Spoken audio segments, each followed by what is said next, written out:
Ravi Prakash Siliconandhra hospital Kuchipudi super speciality వైద్య సేవలు పూర్తిగా ఉచితం.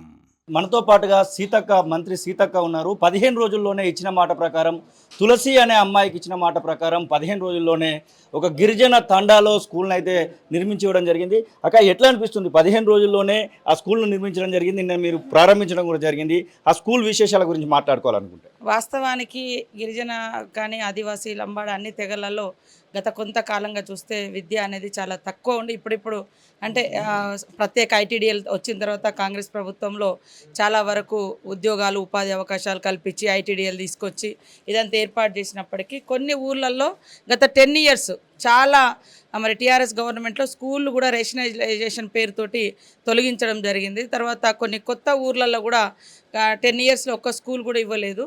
ఈ క్రమంలో జూనియర్ డ్రామా అనేటువంటి ఒక ప్రోగ్రాంకు తులసి అనేటువంటి అమ్మాయి తాడువాయి మండలానికి సంబంధించినటువంటి తక్కలగూడెం అమ్మాయి వచ్చి మరి ఆ ప్రోగ్రాం చేస్తున్నారంటే అటు మరి నన్ను అక్కడ వారు పిలవడం జరిగింది. అంతకుముందు కూడా నేను ఆ ఊరికి చాలాసార్లు వెళ్ళినా ప్రైవేట్గా మేము కొంత హెల్ప్ చేసుకుంటూ ఆ టీచర్స్ను అడాప్ట్ చేసుకొని స్కూల్స్ నడిపించేది ఆ ఏరియాలో.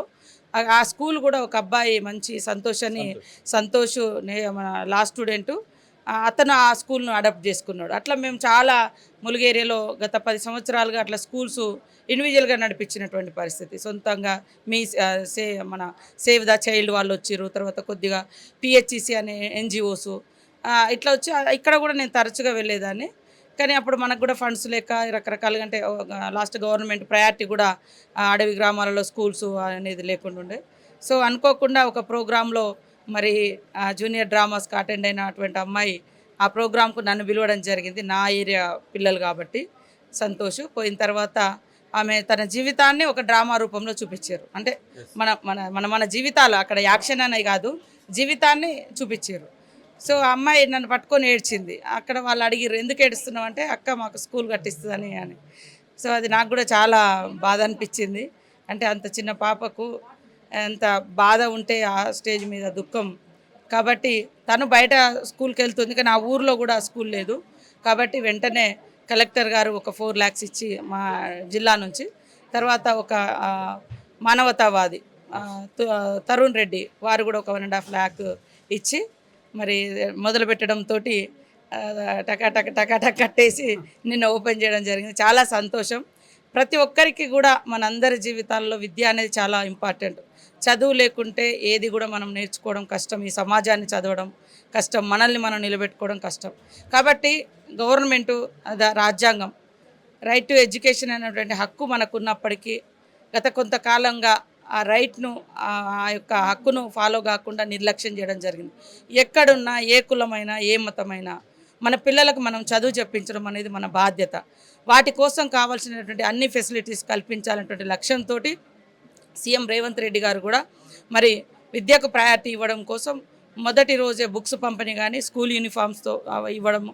అదేవిధంగా ఇప్పుడు మళ్ళీ ఇంకొక స్కీమ్ కూడా కొత్తది వస్తూ ఉంది. అంగన్వాడీ సెంటర్స్లలో కూడా వెంటనే నర్సరీ నుంచి ఇంగ్లీష్ మీడియం నర్సరీ నుంచి కూడా క్లాసెస్ స్టార్ట్ చేయడం, వాళ్ళకు కూడా కావాల్సినటువంటి ఇన్ఫ్రాస్ట్రక్చర్ డెవలప్ చేయడం, ఇవన్నీ కూడా చేస్తూ ఉన్నాం. దాని క్రమంలోనే ఆ యొక్క స్కూలు అంటే ఒక అమ్మాయి గుండెల్లో నుంచి వచ్చినటువంటి ఆవేదన స్వయంగా నేను కూడా చూసిన కాబట్టి మరి దాన్ని స్పందించి వెంటనే చేసినాము.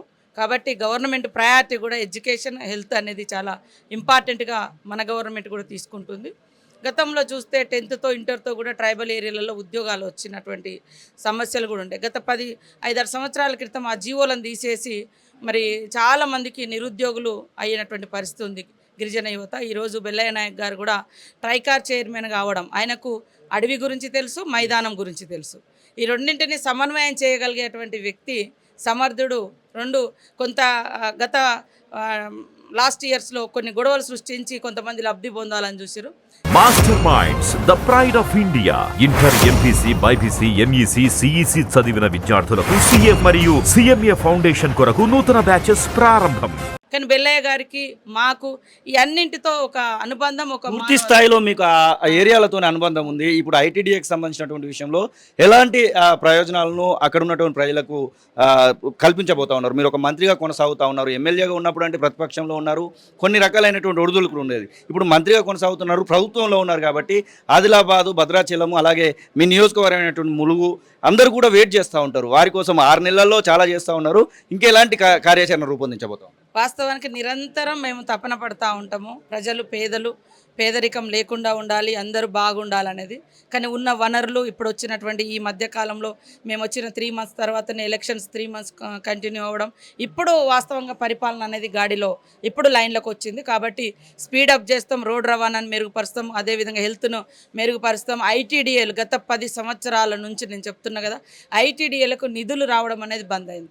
ఒకప్పుడు ఐటీడీఏ అంటేనే ట్రైబల్ అంటేనే ఐటీడీఏ అని, మనకి ఏది కావాలన్నా అక్కడికి పోతే ఉద్యోగము, ఉపాధి, అదేవిధంగా వ్యవసాయము, అన్ని రకాలుగా ఏదున్నా కూడా అక్కడ నుంచి ఫండ్స్ వచ్చేది. అది బంద్ అయిపోయింది. ఇప్పుడు మనం చూస్తే అచ్చంపేట ఆ ప్రాంతంలో చూస్తే అసలు ఐటీడీఏనే లేకుండా పోయింది. ఆ విభజన తర్వాత ఐటీడీఏ శ్రీశైలంది ఆంధ్రాకు పోయింది. అక్కడ లోకల్గా చాలా ఇబ్బంది పడుతున్నారు. ఇటు సెంచులు కానీ, లంబాడస్ కానీ, ఎరుకల కమ్యూనిటీ అటు ఎక్కువ ఉంటారు కాబట్టి వాళ్ళు కూడా చాలా ఇబ్బంది పడుతున్నారు నేను మొన్న పోయినప్పుడు. కాబట్టి వాటిని కూడా పునరుద్ధరించాలి, మంచి అధికారులను వేయాలి, మానవతా దృక్పథం ఉన్నటువంటి అధికారులతో పాటు ఫండ్స్ కూడా అలొకేషన్ చేయాలనే లక్ష్యంతో సీఎం గారు ఉన్నారు. నేను, బెల్లయ్య గారు, మరి ఇతర మా ట్రైబల్ ఎమ్మెల్యేలం అందరం కూడా ఒక నివేదిక తయారు చేసుకొని ట్రైబల్ ప్రాంతాల్లో ట్రైబల్స్కు అదేవిధంగా ఎలాంటి స్పెషల్ స్టేటస్ ఉన్నాయి, అదేవిధంగా స్పెషల్ రైట్స్ ఉన్నాయి, ఇటు రిజర్వేషన్స్ కావచ్చు, ప్రత్యేక ఇవి కావచ్చు, ఇవన్నింటిని కూడా మేము మాట్లాడి అందరం ఒక యూనిటీగా ఈ సమస్యను పరిష్కరించుకుంటూ అభివృద్ధిలో మేము కూడా తక్కువ కాకుండా ఉండడం కోసం అన్ని వర్గాలతో పాటు గిరిజన వర్గాలు కూడా ముందంజలో ఉండే విధంగా మేము పనిచేస్తాం. హోంమంత్రిగా మారబోతున్నారు సీతక్క అనేటువంటి మాట వస్తూ ఉంది. నిజంగానే అట్లాంటివి జరగబోతుందా? మరి నా నోటీసులు అయితే లేదు, అది బయట నుంచి వింటున్నా. పార్టీ ఏమైనా అడిగినప్పుడు అప్పుడు జవాబు చెప్పారు. ఖచ్చితంగా మీరు స్వీకరించడానికి సిద్ధంగానే ఉన్నారా? హోంమంత్రిగా ఒకవేళ మీరు చేయాలనేటువంటి మాట వస్తే స్వీకరించడానికి సిద్ధంగానే ఉన్నారా? అది పార్టీ కార్యకర్తను కాబట్టి పార్టీ అడిగినప్పుడు పార్టీకే జవాబు చెప్పుకోవాలి, నా మనసులో ఉన్న మాట.